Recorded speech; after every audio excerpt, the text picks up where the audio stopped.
তো দেখো কার্তিক মাসের শেষ, দামোদর মাসের শেষ। তো দেখো এখানে খিচুড়ি খাওয়ার লেগে গেছিলাম, একটা পুজো হয়েছিলো, তো এখানে খিচুড়ি খাওয়ার লেগে গেছি, খিচুড়ি খাই আইছি। তো খিচুড়িটা আমি ঘরে নিয়ে আয়া খাইছি। তারপরে দেখো খিচুড়ি খাইতে খাইতে ওইখানে সব প্যাক স্যাক আসলো, ওইখানে বইয়া খাই নেই, ঘরে আইনা দিয়েছি, ঘরে আইনেই বয়ে খাইতেছি। আর প্যাকের মধ্যে কেউ কি বয়া খাইতে পারে, তাও খাই নেই। তো ঘরে আয়া বিকালবেলা একটু কাজ টাজ ছিল, ওগুলো কাজ করে লেছি।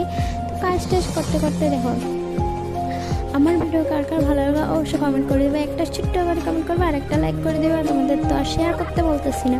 তো দেখো সুন্দর করে আমি উঠান বাড়িয়ে ঝাড়ু দিয়ে দিতেছি, আর ছোটো ঝাড়ু দিয়ে মানে আমি প্যাকগুলি জলগুলি সব কিছু মানে কাঁচাই দিতেছি। দুয়ারের জলগুলো মানে কি কমু, সামনে দিয়ে যদি এরকম হয়ে থাকে আর বৃষ্টি লাগে, তাই আমি সুন্দর করে সামনে দিয়ে করে দিলাম। আর দেখো উঠানটাও ঝাড়ু দিতেছি, কিন্তু সুন্দর করে আর ফিনিশ হইতেছে না, তাই একটু বৃষ্টি পড়লে প্যাক হইলে কেরমই লাগে সবারই।